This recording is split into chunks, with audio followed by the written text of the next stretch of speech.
목사님께서 설교하셨습니다. 설교 중에 여러분 중에서 혹시 마음에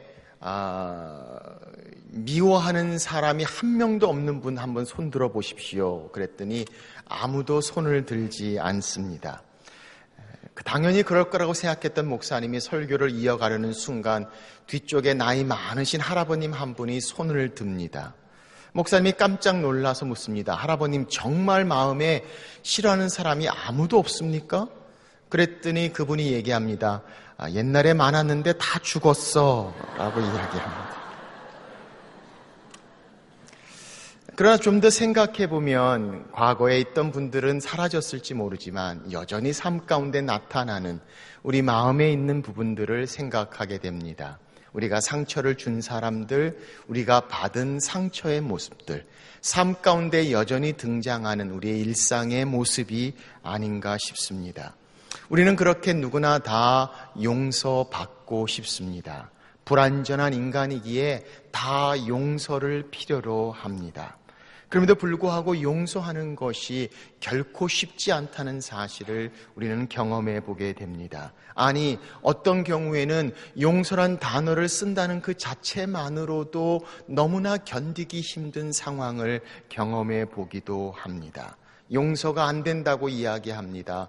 용서할 수 없다고 이야기합니다. 아니, 용서하고 싶어도 어떻게 해야 할지 모르는 우리들의 마음을 우리는 발견하기도 합니다. 예수님이 용서하라고 말씀하셨다는 그 말씀에 순종해야 됨을 알면서도 마음이 움직여지지 않는 용서의 문제 앞에 더 큰 죄책감을 가지고 힘들어하기도 합니다. 내게 잊을 수 없는 상처를 준 그 사람을 용서하라는 하나님의 말씀조차도 더 불편하게 다가오기도 합니다. 그런 우리에게 용서의 확신이 있다면, 용서할 수 있다면, 용서를 받을 수 있다면 우리 삶 가운데 어떤 놀라운 일들이 일어날 수 있을까라는 생각을 하게 됩니다. 성경은 용서에 대해서 무엇이라고 말씀하시는가? 오늘 용서의 영성, 하나님이 말씀하시는 용서에 대한 이야기, 성경을 통해서 우리에게 말씀하십니다. 용서에 대한 성경 말씀 가운데 가장 두드러지게 등장하는 본문이 있다면 오늘 저희들이 함께 봉독한 하나님의 말씀, 마태복음 5장 23절과 24절의 말씀입니다. 우리 다시 한번 같이 읽겠습니다. 시작. 그러므로 예물을 제단에 드리려다가 거기서 내 형제에게 원망 들을 만한 일이 있는 것이 생각나거든 예물을 제단 앞에 두고 먼저 가서 형제와 화목하고 그 후에 와서 예물을 드리라. 아멘. 오늘 성경은 우리에게 말씀합니다. 하나님 앞에 예배를 드리다가 형제에게 원망 들을 만한 일이 생각나거든 예물을 놓고 가서 화해하고 난 후에 다시 와서 예배를 드리라 라고 말씀하고 있습니다. 우리는 이 구절을 많이 들었습니다. 이 말씀을 통해서 우리는 용서해야 됨의 중요함을 이야기합니다. 그런데 사실 오늘 말씀을 조금 더 깊이 보시면 이 말씀은 우리가 용서해야 됨을 말씀하고 있지는 않습니다. 아니, 오늘 본문의 말씀에서 말씀하시는 용서의 영성의 첫 번째 중요한 영적 원리는 용서를 구하는 것입니다. 오늘 말씀을 보시면 이렇게 말씀합니다. 내 형제에게 원망 들을 만한 일이 있는 것이 생각나거든. 우리가 잘못한 것을 이야기합니다. 그들이 잘못한 것을 용서해 주라는 얘기가 아니라 우리가 원망을 들을 만한 일들, 우리가 상처를 주고 우리가 마음을 아프게 하고 우리가 힘들게 하고 우리의 연약함과 우리의 부족함 때문에 고통을 준 그 일들이 생각이 나거든 예물을 놓고 가서 화해하라라고 말합니다. 용서를 구하라고 성경은 말씀하고 있습니다. 이 말씀을 좀 더 정확하게 말씀하기 위하여 바로 그 다음 절 25절의 또 다른 케이스를 통해서 말씀하십니다. 25절 보십시오. 너를 고발하는 자와 함께 길에 있을 때에 급히 사화하라. 그 고발하는 자가 너를 재판관에게 내어주고 재판관이 옥리에게 내어주어 옥에 가둘까 염려하라. 25절의 말씀도 이렇게 말씀합니다. 너를 고발하는 자를 함께 먼저 사화하라, 이렇게 말씀합니다. 그들이 우리를 고발합니다. 왜 그렇습니까? 우리가 잘못했기 때문입니다. 우리가 용서를 구해야 합니다. 그런 우리를 향해서 말씀하십니다. 먼저 그들에게 용서를 구하라, 사해하라 라고 말씀합니다. 화목하라고 말씀합니다. 용서를 구하는 일에 먼저 하라, 급히 하라, 이렇게 말씀하시는 장면을 성경은 설명합니다. 용서가 안 되는 우리에게 용서의 책임감을 말씀하시는 것이 아니라, 아니 더 중요하게 먼저 우리가 용서함을 구해야 할 것을 성경은 말씀하고 있습니다. 교회에서도 보면 상처받았다는 말들이 얼마나 많이 있는지 모릅니다. 나 상처받았어. 그러나 상처받은 사람은 많지만 상처 준 사람은 별로 없는 것 같습니다. 정말 우리가 잘못하고 우리가 불편하게 하고 우리가 고통 준 것들을 향해 먼저 용서를 구해야 하는 것, 용서의 영성의 첫 번째 원리인 것을 성경은 말씀합니다. 이 원망받을 만한 것의 범위가 어느 정도인가를 성경은 말씀합니다. 21절, 22절 말씀을 보십시오. 옛사람에게 말한 바 살인하지 말라, 누구든지 살인하면 심판을 받게 되리라 하였다는 것을 너희가 들었으나 나는 너희에게 이르노니 형제에게 노하는 자마다 심판을 받게 되고 형제에 대하여 나가라 하는 자는 공회에 잡혀가게 되고 미련한 놈이라 하는 자는 지옥불에 들어가게 되리라. 성경은 뭐라고 말씀하십니까? 십계명에서 주님께서 말씀하셨습니다. 살인하지 말라. 그러나 손에 칼을 쥐고 살인하지 않아도 마음으로 살인하는 것, 마음으로 욕하고 마음으로 힘들게 하고 마음으로 미련한 자라고 이야기할 때 마치 똑같이 영적으로 살인하는 것과 같다고 말씀하시며, 그렇게 마음을 힘들게 하고 그렇게 상처를 주고 그렇게 고통을 주고 그렇게 그들에게 원망을 들을 만한 마음의 것들을 내가 행했다면, 오늘 성경은 말씀합니다. 예물을 두고 가서 용서를 구하고 화해하고 돌아와서 다시 예배를 드리라라고 말씀하고 계시다는 겁니다. 먼저 빛을 탕감하라고 말씀합니다. 먼저 다 갚고 깨어진 관계를 회복하라고 성경은 우리에게 말씀하고 있습니다.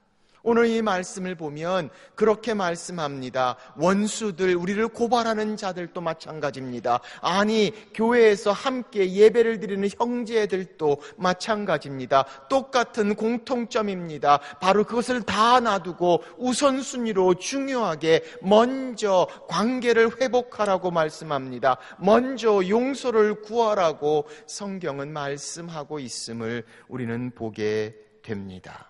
이 말씀 한번 자세히 살펴보십시오. 오늘 성경은 하나님께 예물을 드리다가 경배하며 예배의 장면을 말씀합니다. 그런데 내가 마음으로 상처 준 사람들이 생각난다면 그 예배를 놔두고 바로 나가서 그 형제 자매에게 용서를 구하고 회복하며 화해를 하고 와서 예배를 마저 드리라고 말씀하고 있다는 겁니다.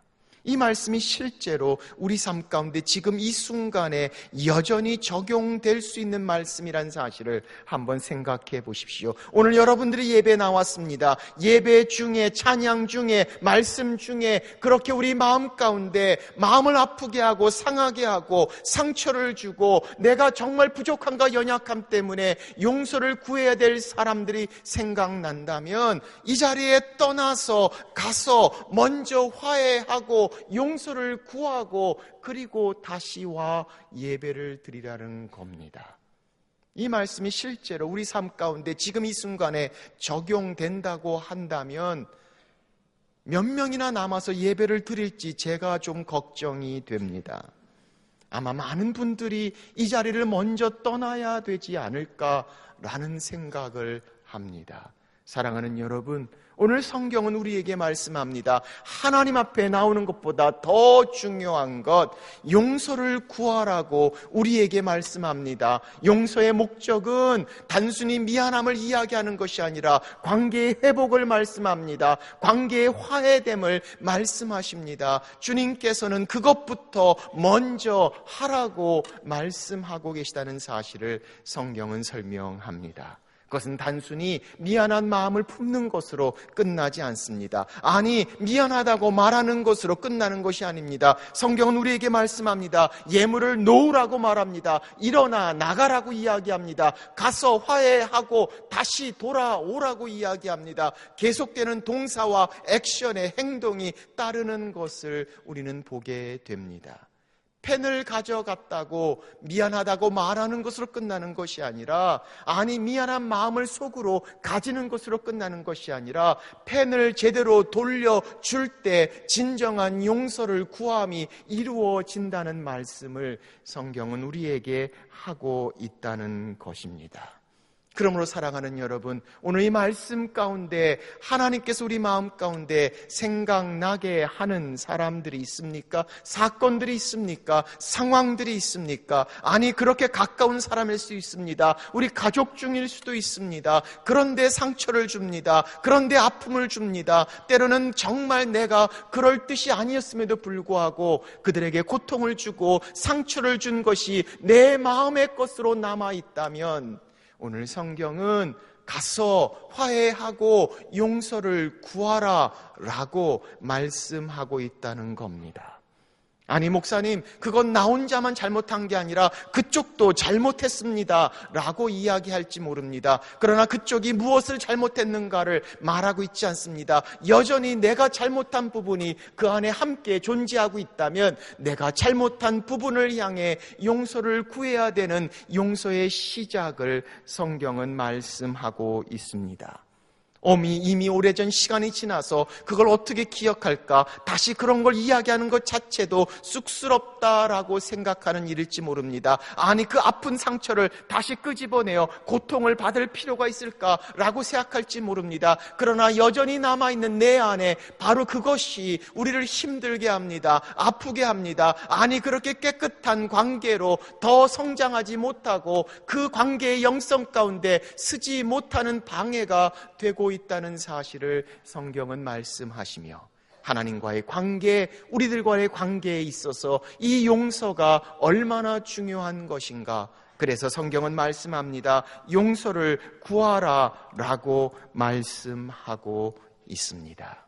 사랑하는 여러분, 오늘 이 예배가 끝나고 그렇게 이메일을 보내야 될지 모르겠습니다. 전화를 해야 될지 모르겠습니다. 아니, 만나야 될지 모르겠습니다. 찾아가야 될지 모르겠습니다. 이미 그 사람은 그것도 기억하지 못할지 모릅니다. 아니, 내가 그런 마음을 품었다는 것도 알지 못할지 모릅니다. 그러나 하나님 앞에서 주신 말씀에 의해서 우리가 그들을 향해 용서를 구하고 더 나은 미래를 향한 관계의 회복을 성경은 말씀하고 계십니다.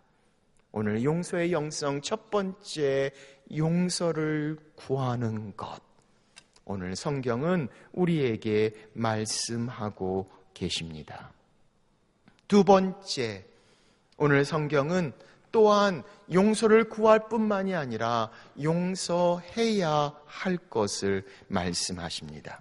오늘 본문의 마태복음 본문과 함께 또 하나의 중요한 용서에 대한 본문이 신약 성경에 등장한다면 아마도 마태복음 18장에 있는 말씀이 아닐까 싶습니다. 마태복음 18장에서 베드로는 주님께 이렇게 질문합니다. 21절, 22절입니다. 주여, 형제가 내게 죄를 범하면 몇 번이나 용서하여 주리이까? 7번까지 하오리이까? 예수께서 이르시되 내게 이르노니 7번뿐 아니라 7번을 70번까지라도 할지니라 말씀하십니다. 용서를 구하고 화해하고 먼저 가라고 말씀하신 주님께서 두 번째로 이 본문을 통해 또한 우리가 그렇게 용서해야 할 것을 말씀하시고, 베드로의 질문을 통해서 용서에 대하여 가르치시는 장면을 우리는 발견합니다. 베드로가 묻습니다. 7번 용서해야 할까요? 그 당시 랍비들은 3번 용서하는 것을 가르쳤습니다. 3번 용서한다면 무척 잘하는 것입니다. 신앙인으로서 해야 될 기본적인 의무를 지켰다고 생각할 수 있는 경우입니다. 그런데 베드로는 아마도 예수님 앞에서 훨씬 더 관대하게 자기의 모습을 나타내기 위해 더 늘려서 얘기했습니다. 주님, 우리가 7번까지 용서해야 할까요? 아마도 칭찬을 받을 걸 생각했을지 모릅니다. 그런데 주님께서 말씀합니다. 아니, 7번뿐이 아니라 7번을 70번까지 하라고 말씀합니다. 계산이 바로 나옵니다. 490번의 계산이 나옵니다. 490번을 하라는 뜻일까요? 아니, 오늘 이 말씀은 주님께서 용서는 계속되어야 함을 말씀합니다. 용서는 끊임없어야 함을 말씀합니다. 멈추어지는 용서가 아니라 한번 선포되고 끝나는 용서가 아니라 그 용서가 온전히 이루기까지 계속되는 용서의 모습, 490번 이상 되는 용서의 모습을 성경은 말씀하고 있습니다. 이 말씀 직후에 바로 그 용서함을 가르치시기 위해 그 유명한 하나님의 말씀이 선포됩니다. 바로 악한 종의 비유가 등장합니다. 왕에게 1만 달란트를 빚진 종이 있었습니다. 이 1만 달란트는 지금 돈으로 환산하면 약 4조 2천억 원 정도가 됩니다. 안 놀라십니까? 당연히 4조 2천억 원을 갚을 수 있는 사람이 존재할까요? 성경은 분명하게 우리에게 말씀합니다. 25절, 갚을 것이 없느니라. 주인이 명하여 그 몸과 아내와 자식들의 모든 소유를 다 팔아 갚게 하라 하니, 아니, 그렇게 모든 것을 다 팔아도 자기를 들여도 다 갚을 수 없는 엄청난 금액, 4조 2천억 원, 1만 달란트의 큰 금액을 우리는 보게 됩니다. 그런데 그런 그를 불쌍히 여겨서 왕이 탕감해 줍니다. 용서의 또 다른 뜻은 탕감해 주는 것을 있습니다. 자유롭게 하는 것을 이야기합니다. 빚을 감해 주는 것, 제하여 주는 것을 이야기합니다. 그렇게 1만 달란트를 다 감해 주었다라고 성경은 말씀합니다. 그런데 그 종이 나가서 한 사람을 만납니다. 그는 자기에게 100데나리온을 빚진 자입니다. 100데나리온을 우리 돈으로 환산하면 약 700만 원 정도가 됩니다. 4조 2천억 원을 탕감받고 나서 700만 원 빚진 자를 향해 이 자가 어떻게 했는가를 보십시오. 28절, 동료 한 사람을 만나 붙들어 목을 잡고 이르되 빚을 갚으라 하매, 멱살을 붙잡고 빨리 빚을 갚으라고 이야기하는 이 상황을 보십시오. 왕이 이야기를 듣고 이 악한 종을 다시 잡아들입니다. 그리고 33절 이렇게 말씀합니다. 내가 너를 불쌍히 여김과 같이 너도 내 동료를 불쌍히 여김이 마땅하지 아니하냐 하고, 그리고 나서 이 비유를 마치고 예수님께서 비유의 가장 중요한 레슨을 이렇게 설명하십니다. 35절, 너희가 각각 마음으로부터 형제를 용서하지 아니하면 나의 하늘 아버지께서도 너희에게 이와 같이 하시리라.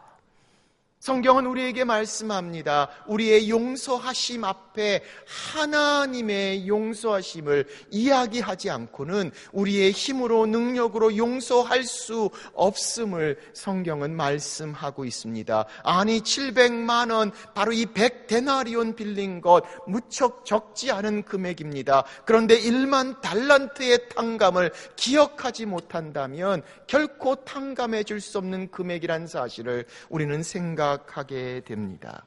그러므로 우리의 용서 가운데 하나님의 용서를 배워야 합니다. 우리를 용서하시는 그분을 이해하고 그 용서함을 경험할 때 우리도 용서할 수 있는 모습을 성경은 설명합니다. 하나님의 용서를 배우기 위해선 그분의 용서 앞에 나의 죄가 얼마나 심각한가 진지하게 다루지 않으면 진정한 하나님의 용서하심을 우리는 고백할 수 없습니다. 그 용서하심을 경험할 때 때 비로소 우리는 그들을 용서할 수 있고, 그들을 용서할 때 우리는 하나님의 더 큰 용서하심을 경험할 수 있다고 말씀하시는 것이 오늘 성경이 우리에게 말씀하시는 용서의 영성의 모습입니다.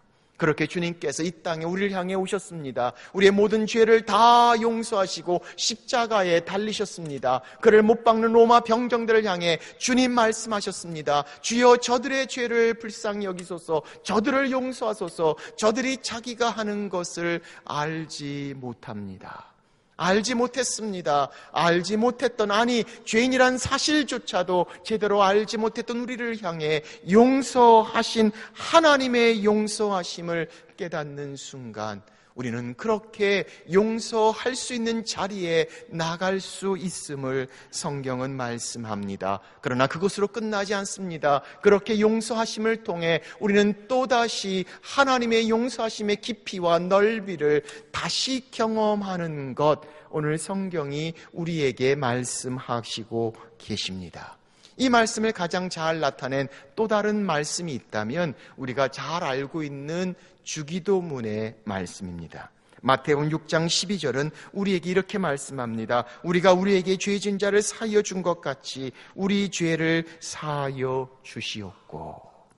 우리는 우리의 죄를 사하여 달라고 이야기합니다. 이것은 구원을 향한 죄 사함을 말하고 있지 않습니다. 아니, 우리의 삶 가운데, 일상 가운데 하나님의 용서하심을 말씀하고 있습니다. 우리는 여전히 이 땅을 사는 동안에 하나님의 긍휼과 용서하심을 필요로 합니다. 바로 그 용서하심을 향해 말씀하시며 거기에는 조건이 달려 있습니다. 우리가 우리에게 죄 지은 자를 사하여 준 것 같이 우리의 죄를 용서해 주십시오. 그래서 어떤 성경학자들은 이야기합니다. 주기도문 가운데 이 기도야말로 가장 하기 힘든 기도다라고 이야기하기도 합니다. 정말 하나님의 용서하심이 우리가 용서해야 하는 것과 조건적으로 달려있는가라는 질문에 의아하게 생각할지 모릅니다. 아니, 그런 의아함 때문에 성경은 다시 한번 매정하게 우리에게 확실하게 못을 박습니다. 이 말씀을 구현해서 성경은 다시 한번 설명하는 장면이 등장합니다. 14절 15절 말씀입니다. 너희가 사람의 잘못을 용서하면 너희 하늘 아버지께서도 너희 잘못을 용서하시려니와 너희가 사람의 잘못을 용서하지 아니하면 너희 아버지께서도 너희 잘못을 용서하지 아니하시리라. 그렇다면 우리는 질문해 봅니다. 하나님께서 왜 이렇게 매정하게 강력하게 우리의 용서함을 중요하게 여기시는가라는 질문을 던져 봅니다. 오늘 그 이유는 그렇습니다. 오늘 이 용서함이 없을 때 바로 우리가 우리 가운데 갇혀 있는 존재가 되기 때문입니다. 이 용서함을 통해서 과거의 잘못된 고리에서 해방시키고자 하는 하나님의 마음을 봅니다. 이 용서함이 없다면 여전히 불안하고 여전히 수치와 여전히 분노와 여전히 노여움 가운데 놓여있는 우리 자신들의 모습을 주님은 아시기에 우리를 새롭게 하시고 할 수 없는 과거의 것들에서부터 새로운 용서의 문을 여시며 미래를 여시는 하나님의 용서의 길을 성경은 설명하고 있습니다. 용서는 상처를 부인하는 것이 아닙니다. 용서는 내 잘못이 아님에도 불구하고 여전히 내 것인 것처럼 그들의 온전치 못한 비난을 받아들이는 걸 말하고 있지 않습니다. 용서는 너그럽게 눈 감고 그냥 지나가는 것이 아닙니다. 용서는 하나님께서 우리에게 주신 하나님의 용서하심을 경험하고 그렇게 그들을 향해서 과거의 잘못된 고리에서부터 해방되어지는 것을 이야기합니다. 과거의 지배에서부터 새롭게 되는 새로운 지혜를 말씀하고 있습니다. 하나님께서는 그렇게 우리를 자유케 하시고 새롭게 하시고 그래서 7번을 70번까지도 용서하라고 말씀하시는 하나님의 용서는 바로 여러분과 저를 향한 하나님의 사랑을 말씀하고 있기 때문입니다. 용서는 인간의 죄에 대한 하나님의 가장 근본적인 반응입니다. 그 용서의 하나님께서 우리가 용서할 때 비로소 새로워지고 용서할 때 비로소 자유롭게 될 수 있다는 하나님의 말씀을 우리 가운데 하고 계십니다. 우리 교회 안에서도 진짜 용서가 있는가라는 질문을 던져봅니다. 아니, 세상의 어떤 곳에서보다 가장 용서에 대한 이야기를 많이 하고 있음에도 불구하고 우리 공동체 안에서도 정말 용서가 존재하는가? 5년 전, 10년 전 그때 그 상황과 판단과 평가를 여전히 그대로 가지고 있는 그 고통과 상처와 아픔을 그대로 가지고 있으며 그것 때문에 움직이고 그것 때문에 반응하고 있는 우리 자신들을 바라본다면 오늘 성경은 우리에게 말씀합니다. 용서는 과거의 잘못된 고리를 자유케 하는 것입니다. 깨끗게 하는 것입니다. 그리고 새로운 미래를 향해 나아가는 회복, 바로 화해의 시간을 성경은 말씀하고 있습니다. 나를 용서하신 하나님을 신뢰함으로 나아가는 용서. 성경은 우리에게 에베소서 이렇게 말씀하십니다. 서로 용서하기를 하나님이 그리스도 안에서 너희를 용서하심 같이 하라. 성경은 용서하라 말씀하고 계십니다. 우리는 이야기할지 모릅니다. 아니, 그 사람이 어떤 일을 했는가를 안다면 용서하란 말이 쉽게 나오지 않을 거라고 이야기하는 분이 있을지 모르겠습니다. 그들이 잘못했는데 용서를 구하지도 않는데 내가 왜 용서해야 되냐고 생각하는 분들이 있을지 모르겠습니다. 그러나 사랑하는 여러분, 용서하지 않는 쓴뿌리가 내게 독이 되고 있음을 말씀하고 있습니다. 용서하지 않는 고통과 상처가 여전히 나의 분노와 노여움과 수치 가운데 내게 독이 되고 내게 해가 되고 있음을 말씀하시고, 오늘 그 용서에서 자유케 하시는 하나님을 통해 우리를 치유하시고 새롭게 하시는 하나님을 성경은 말씀하고 있습니다.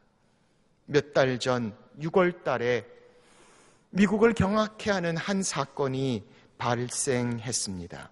사우스캐롤라이나에서 임마누엘 아프리칸 처치, 감리교회라는 아주 유서 깊은 미국 흑인 감리교회에서 성경 공부 중에 한 백인 청년 21살 된 딜런 로프라는 사람이 그만 9명의 성도들을 총으로 사살한 사건이 있었습니다. 성경 공부를 향해 모였던 흑인 교회입니다. 그런데 백인 청년이 들어와서 그들 9명을 총으로 사살했습니다. 그 사건 이후에 얼마나 놀라운 일들이 일어나는지 모릅니다. 며칠 후에 공판이 열렸고 사우스캐롤라이나 주법에 의하면 항상 마지막 결정을 하기 전에 그 유족들이 가해자들에게 말할 수 있는 기회를 주는 관례가 있습니다. 이 법정에 있는 내용들이 그냥 TV로 그대로 방영됩니다. 물론 유족들의 얼굴들은 나와 있지 않지만 그들의 목소리는 분명하게 들려지는 화면 처리를 통해 한 명 한 명 유족들이 나와서 가해자인 그 청년을 향해 이야기하는 장면이 미국에 방영되게 되고, 그 방영은 전 미국을 향해 얼마나 뜨거운 도전의 마음을 주었는지 모릅니다. 희생자 미라 톰슨의 유족인 앤서니 톰슨은 이렇게 이야기했습니다. 나는 너를 용서하고 우리 가족도 너를 용서한다. 내가 우리의 용서를 참회의 기회로 삼아 지금보다 더 나은 사람이 되기 바란다. 자기의 아들을 잃은 샌더스는 이렇게 얘기합니다. 우리는 두 팔을 벌려 너를 성경 모임에 받아들였지만 너는 내가 알기로 세상에서 가장 아름다운 사람들을 죽였다. 내 몸에 있는 살 오락이 하나하나가 모두 아프고 나는 예전처럼 살아가지 못하겠지만 하나님께서 너에게 자비를 베풀기를 기도하겠다. 어머니를 잃은 네이슨 콜리어는 이렇게 이야기합니다. 너를 용서해달라고 하나님께 기도하겠다. 엄마를 다시 안을 수 없고 함께 얘기도 할 수 없으며 많은 이들이 너 때문에 고통스럽지만 하나님은 너를 용서할 것이고 나도 너를 용서한다. 할아버지를 잃은 엘레나 시먼스는 이야기합니다. 할아버지와 다른 희생자들이 증오의 손해 위에 돌아가셨지만 모두가 당신의 영혼을 위해 기도하고 있다. 이는 우리가 사랑으로 살아왔으며 이번 사건도 사랑을 유산으로 남길 것이며 증오는 결코 사랑을 이길 수 없는 것을 보여주는 증거라고 울먹거립니다. 이 사건이 있고 난 후에 그 교회 앞에는 수많은 흑인 성도들이 모여서 전에 불렀던 인권운동에 불렀던 찬송가를 눈물을 흘리며 손을 잡고 함께 불렀던 사건을 방영합니다. We shall overcome. 우리가 다시 승리하리라 라는 찬양을 불렀던 그들. 용서. 사랑하는 여러분, 오늘 성경은 우리에게 말씀합니다. 하나님께 예물을 드리다가 원망받을 만한 일들이 생각나거든 놓고 가서 용서하고 용서를 구하고 그리고 돌아와서 예배를 드리라고 우리에게 말씀하고 있습니다.